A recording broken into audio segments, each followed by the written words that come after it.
bom dia, boa tarde ou boa noite, conforme seja o horário que estejam me ouvindo.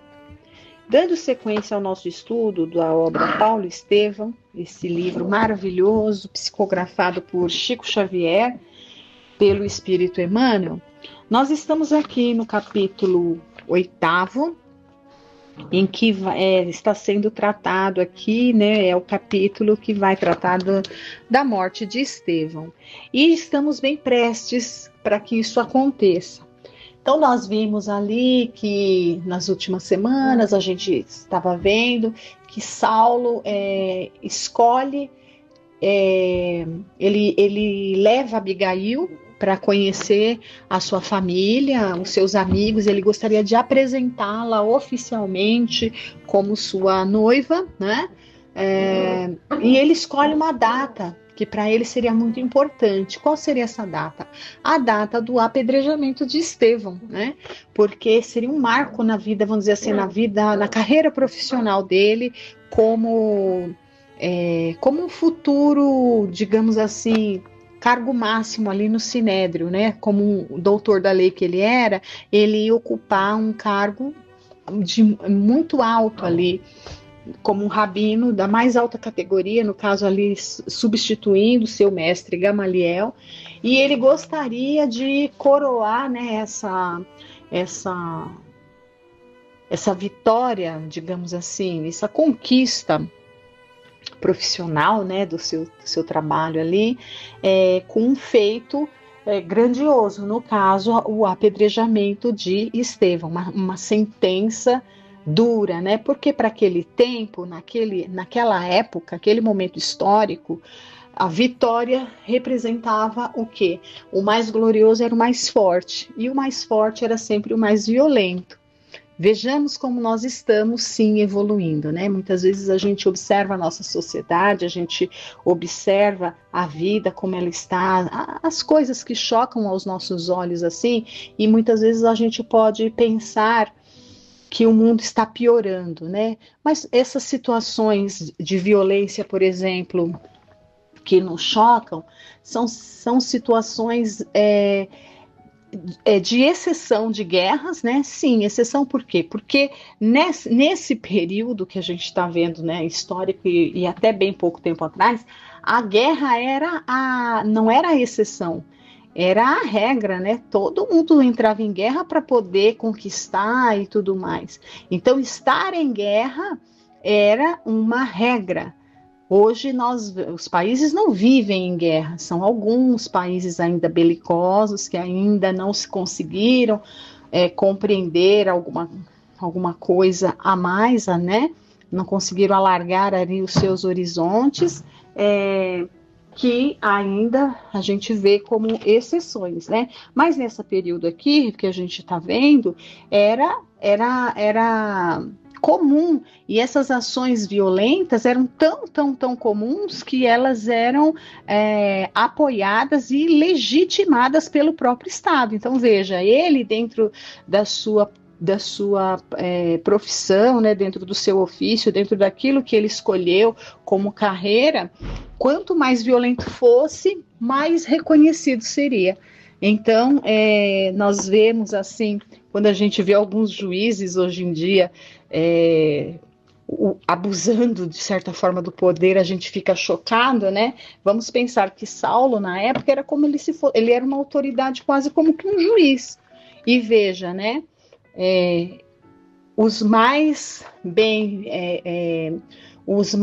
vistos, os mais prestigiados, né? Prestigiados é a palavra na época dele, eram os mais violentos, né?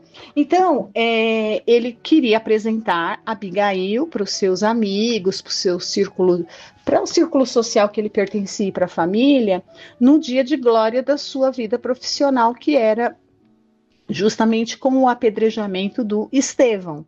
Ela não queria assistir porque ela tinha os traumas ali, e ela era doce, ela não participava, ela não compactuava, ela não era violenta, já era um espírito de condição, né, nessa época. Então ela não queria, ela tentou de alguma forma recusar, mas para não contradizer ali o Saulo, né? E a gente percebeu aqui que não era questão de submissão, isso também era algo natural, comum e da sociedade da época, era a função, cada um tinha uma função, né? E ela também, além disso, né, da mulher não ter essa, vamos dizer assim, essa era a função da mulher, e isso era natural, elas não se sentiam, né, de maneira alguma as mulheres se sentiam, como a gente viu já e conversou, que Abigail não se sentia obrigada, forçada a nada, muito pelo contrário, ela abraçava essa tarefa do feminino ali da época, assim, com muito amor, muita dedicação, né, e muita sabedoria. Já falamos da postura de Abigail, porque as pessoas leem muitas vezes obras que retratam uma época com costumes, com conhecimento, com maturidade espiritual da época e ficam taxando, né, de coisas e valores de hoje. Então, assim, a gente precisa entender o contexto da época para entender que cada coisa há a sua época. Assim como a gente não poderia lá esperar que não se fosse tão violento, né? Como hoje não somos tão violentos, a gente também não poderia estar esperando comportamentos diversos, diferentes. Então, a Abigail, ela entende que fazia parte da sua função ali de noiva, de futura esposa, estar ao lado do marido no momento importante da vida profissional dele, né? Então ela fala para ele, olha, tudo bem, não vou discutir com você, né? E seria bom, ela também gostaria de ser apresentada aos amigos para poder conversar com eles e tentar pedir auxílio para outras pessoas no tocante a encontrar o seu irmão, que ela sentia no coração que ainda estava vivo em algum lugar. Então ela gostaria de ter alguns bons contatos que pudesse auxiliá-la nesse intuito, né, de encontrar um irmão. Mal sabe ela que o irmão é o próprio Estevão, que mudou de nome, né, e será apedrejado. E ela pede, ela não queria assistir, mas ele fala, olha, você não precisa assistir todas a festividade inteira, porque não haveria só o apedrejamento do Estevão, várias pessoas morreriam naquele dia. Então ele fala para ela, olha, você não assiste todas as sentenças anteriores, né? Você assiste só essa que vai ser a última, tipo assim, o grande finale, né? Seria que a morte do Estevão seria aquilo que é a mais importante, o momento mais esperado, né? Até porque ele gozava de muita admiração de todos os beneficiados que iam à Casa do Caminho. E veja que era quem? Era praticamente uma grande parcela da sociedade, né, das pessoas que viviam ali na região e que eram completamente esquecidas, porque a gente vê que nessa época essa falta de compaixão e de empatia era tamanha que se a pessoa fosse doente, se a pessoa fosse cega, enfim, se a pessoa tivesse qualquer fragilidade, fosse órfã, fosse viúva, né? Então, essas condições, a pessoa era praticamente que riscada do mapa ali dos vivos, elas eram totalmente segregadas e deixadas ali à margem da sociedade. Então, eram muitas essas pessoas que viviam nessa situação e a quem que eles e aonde elas recorriam? À Casa do Caminho. Na época que Jesus estava, Jesus era para esse, né? Era essa a grande multidão que ia atrás de Jesus, não é? E depois que Jesus é crucificado, essas pessoas elas continuam sendo assistidas ali na Casa do Caminho. E na Casa do Caminho, o Estevão conseguia trazer a elas um alento quase como se fosse o próprio Cristo.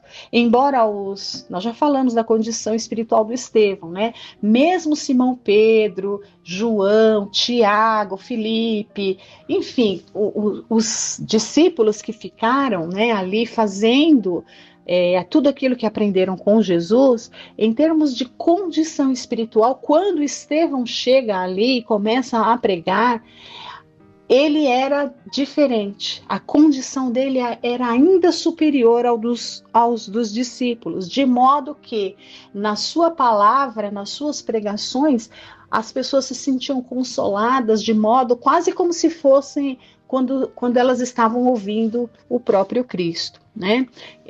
Então, o que acontece? Quando ele é preso e agora prestes ao seu julgamento, onde ele será condenado à morte por apedrejamento, há uma comoção social muito, muito, muito grande mesmo, né?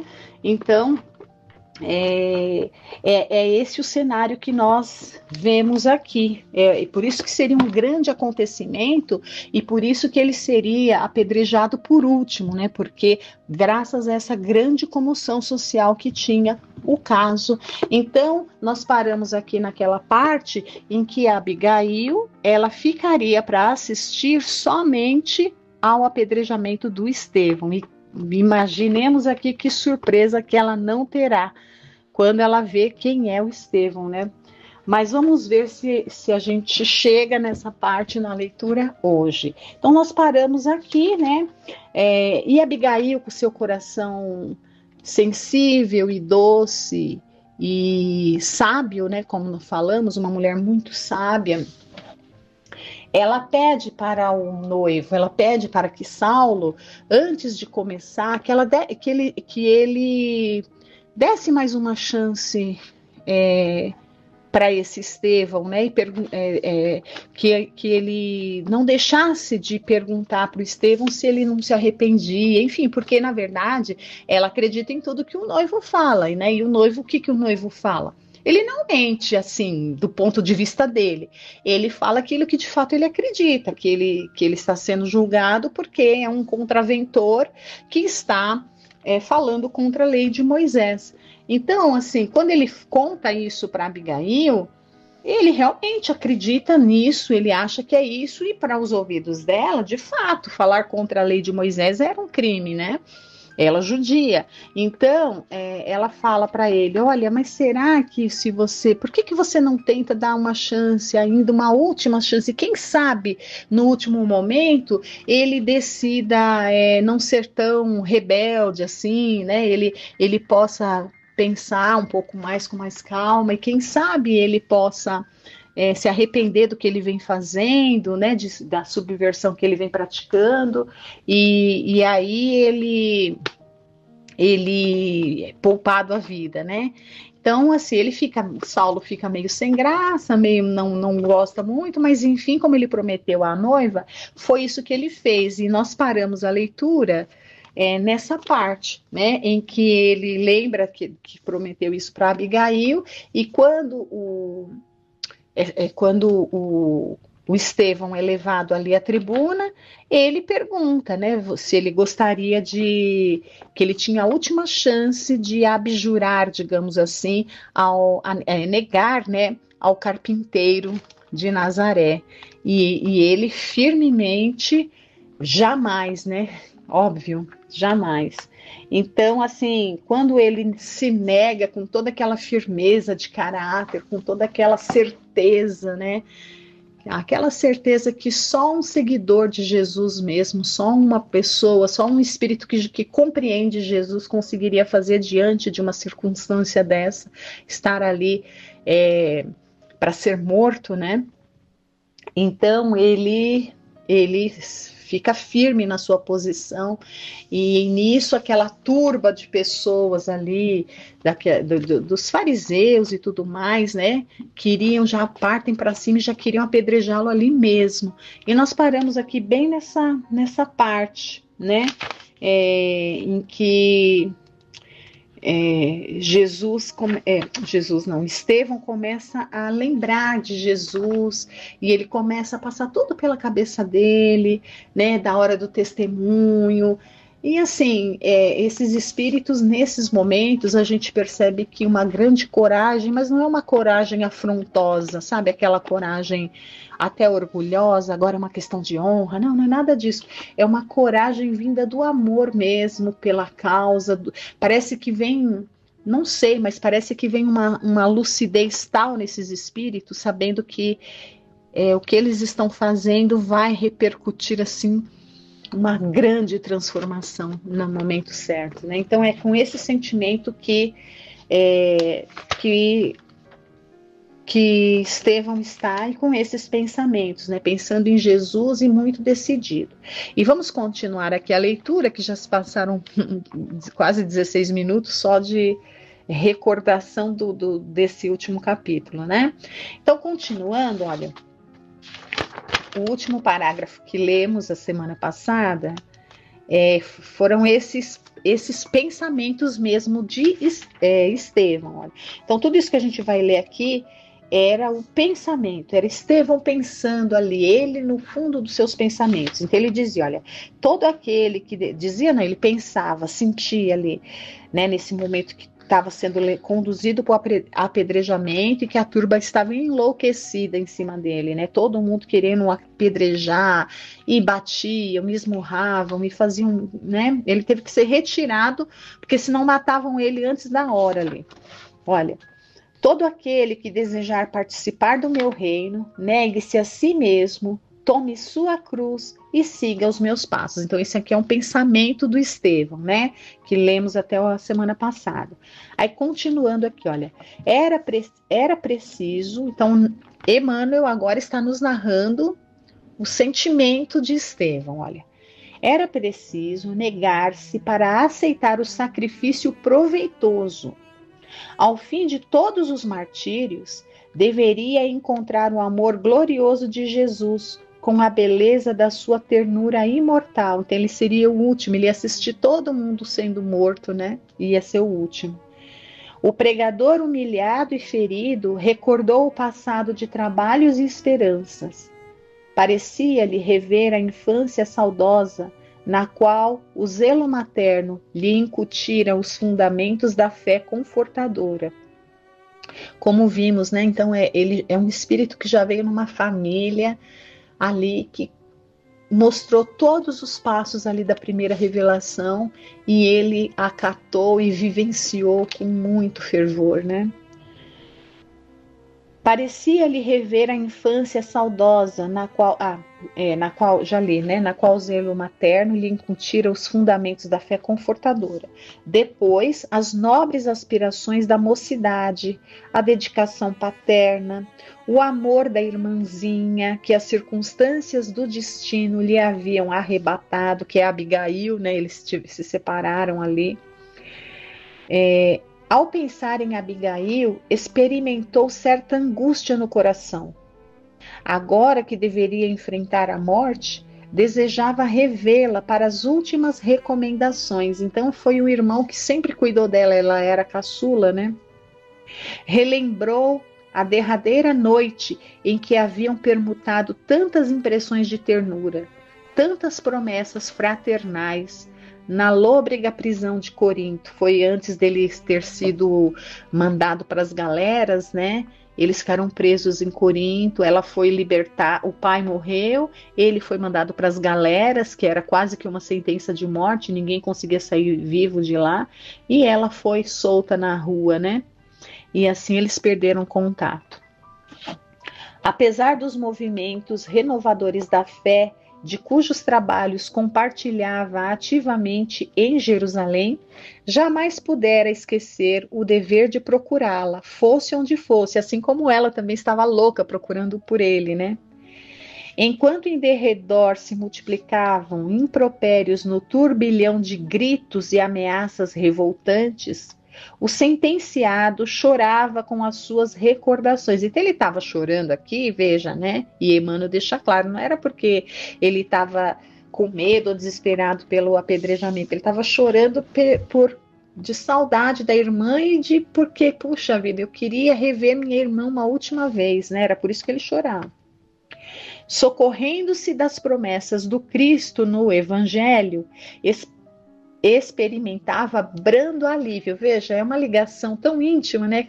Que a gente vê nas sutilezas desse livro, que ele tinha uma ligação tão íntima com Jesus, que nos momentos mais difíceis ele conseguia se sentir ali consolado pelo Cristo, né?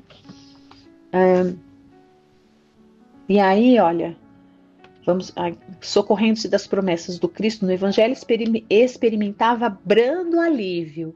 A ideia de que a irmãzinha ficaria no mundo entregue a Jesus suavizava-lhe as angústias do coração. Veja que fé. Por quê? Ele conheceu Jesus e se converteu ao cristianismo. A irmã não, porque ele não é. A fé de nascença de família deles era a primeira revelação, a lei de Moisés, né? Que eles conseguiam, tanto ele quanto a Abigail, conseguiam tirar o amor daquilo ali. Eles conseguiam, é condição espiritual mesmo. E veja que mesmo ele sabendo que a irmã, né, compartilha ali, que a irmã é uma judia, ou seja, ele não sabe que a irmã conheceu o cristianismo. Aliás, até agora, nesse momento que ele está pensando isso, ela de fato não conheceu, ela vai conhecer ainda. Ela ainda não conheceu, embora ela traga ali já no seu coração por uma condição que já é própria dela, uma condição espiritual dela, ela já traz o amor no coração. Ela já consegue olhar para a lei de Moisés, judia que era, e criada nos costumes da lei judaica, na lei mosaica, ela ainda assim ela conseguia, né, ter esse coração tocado no amor. Mas ela não conheceu ainda, ela vai conhecer os ensinamentos de Jesus. E ele aqui, veja, né, ele sabe disso, ele se separou da irmã, mas ele não faz ideia, né, do que aconteceu com ela, mas ele tem certeza que Jesus estará cuidando dela, independentemente se ela vai ou não vai conhecer os ensinamentos do Cristo. Veja, isso é uma fé invejável, né? Isso é fé, isso se chama fé, porque Jesus é o Senhor do mundo, né, do planeta Terra. Ninguém, acreditando nele ou não acreditando nele, conhecendo a ele ou não conhecendo a ele, todos somos suas ovelhas do seu rebanho. E ele já tinha isso, que mesmo a irmã, se a irmã não viesse a conhecer os ensinamentos do Cristo, ele tinha essa plena certeza que o Cristo cuidaria dela, né? E isso alivia o seu coração. Mal não saíra das suas dolorosas reminiscências, né, dos seus pensamentos, ouviu a voz imperiosa de Saulo dirigindo-se aos guardas. Algemai-o novamente, tudo está consumado, sigamos para o átrio. Então ele dá ordem para que continuasse ali, né? O discípulo de Simão Pedro, estendendo os pulsos para receber as algemas, sofreu pancadas tão fortes de um soldado inescrupuloso que um dos pulsos feridos começou a jorrar muito sangue. Então era muita violência, né? Estevão, porém, não fez o menor gesto de resistência. De quando em quando levantava os olhos como se implorasse os recursos do céu para os seus minutos supremos. Não obstante os apupos e as chagas que o dilaceravam, experimentava uma paz espiritual desconhecida. Só quem tem muita fé, né? E uma condição também já adquirida é um espírito preparadíssimo. Todos aqueles sofrimentos do cerimonial eram pelo Cristo. Então ele estava passando tudo aquilo pelo Cristo e com uma serenidade que lhe era característica, né? Aquela hora era a sua oportunidade divina. Veja, ele sofrendo tudo isso, ele encarava como uma oportunidade. O mestre de Nazaré havia convocado o seu coração fiel ao público testemunho dos valores espirituais da sua gloriosa doutrina. Confiante, raciocinava. Então, olha aqui, olha, mais um pensamento de Estevão. Abre aspas aqui para o pensamento dele, de Estevão, olha. Se o mestre Não, se o Messias aceitara a morte infamante do Calvário para salvar todos os homens, não seria uma honra dar a vida por ele? Olha o pensamento dele, né? Seu coração sempre ávido de dar testemunho ao Senhor, desde que ele conhecera o evangelho de redenção, não deveria rejubilar-se com o ensejo de oferecer a própria vida? Então, ele, desde quando ele conheceu os ensinamentos de Jesus, ele foi tão forte nele essa sensação que, olha, se Jesus, que era o Messias, o próprio Messias, passou por tudo isso, imagine nós. Então ele tinha isso muito claro na mente dele, né? Morrer por Jesus seria uma glória, né? E veja que as coisas estão se concretizando aqui. E olha só, entretanto, a ordem de caminhar arrancou-o dos mais elevados pensamentos. Então, ele estava ali pensando, ele estava, né, em outro plano. Ele estava em outro plano ali nos seus pensamentos, mas quando vem essa ordem para que ele andasse, que fosse até o átrio, para onde seria consumada ali sua execução, ele volta ali, ele, né, foi arrancado desses pensamentos. O generoso pregador do caminho hesitava nos passos cambaleantes, mas tinha sereno e firme o olhar, como a gente sempre viu, né? Esse olhar sereno dele, revelando desassombro nos derradeiros lances do testemunho. Naquelas primeiras horas da tarde, o sol de Jerusalém era um braseiro ardente. Imagine, aquela região é um calor danado, né? Não obstante o calor insuportável, a massa deslocou-se com profundo interesse. Tratava-se do primeiro processo concernente às atividades do caminho. Então, a primeira execução, né? Ali depois de Jesus, após a morte do seu fundador, Jesus, destacando-se de todas as correntes judaicas ali presentes, em penhor do prestígio à lei de Moisés, os fariseus faziam grande alarde do feito, ladeando, porque sabemos, né, que foram essa turba de fariseus que pediram a crucificação de Jesus, né? Então aqui, depois de Jesus, ele é o primeiro a ser martirizado, né? O primeiro mártir aqui após Jesus. Então os fariseus estavam ali felizes da vida também, né? Então vamos lá, destacando-se de todas as correntes judaicas ali presentes em penhor do prestígio à lei de Moisés, os fariseus faziam grande alarde do feito, ladeando o condenado, faziam questão de atirar-lhe em rosto as mais pesadas injúrias. Ele, porém, embora evidenciasse profunda tristeza, caminhava seminu, sereno, imperturbável. Essa palavra imperturbável numa situação dessa, né? Veja a concentração, a fé, a condição, né? Sempre a gente pensar na condição espiritual. São modelos que a gente tem a seguir, né? Esses espíritos, esses mártires são modelos, são exemplos. O nosso grande modelo e guia é Jesus, mas esses que vieram após Jesus, passando por muito, né, por situações ali difíceis, por amor a Jesus, também são grandes exemplos para nós. A sala de reuniões do Sinédrio não distava muito do átrio do templo, onde se realizaria a macabra cerimônia. Apenas alguns metros e a caminhada terminava justamente no local onde se erguia o enorme altar dos holocaustos. Tudo estava preparado a caráter, como Saulo deixara perceber em seus propósitos. Ao fundo do pátio espaçoso, Estevão foi atado a um tronco para que o apedrejamento se efetuasse na hora precisa.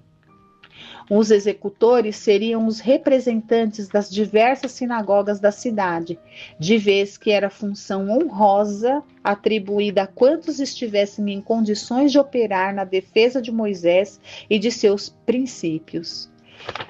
Cada sinagoga indicara o seu delegado e, ao iniciar a cerimônia, Como chefe do movimento, Saulo recebia um por um, junto da vítima, guardando nas mãos, de acordo com a pragmática, os mantos brilhantes enfeitados de púrpura. Mais uma ordem do moço tarcense e a execução começou entre gargalhadas. Cada verdugo mirava friamente o ponto preferido, esforçando-se para tirar maior partido. Era uma situação assim sangrenta, e cruel demais, né? E nós vamos parar aqui, porque já deu nosso horário, e a gente vai ler assim os detalhes aqui, a execução em si, na próxima semana. Agradeço a todos por estarem aqui acompanhando. Fiquem com Deus. Tenham uma boa semana.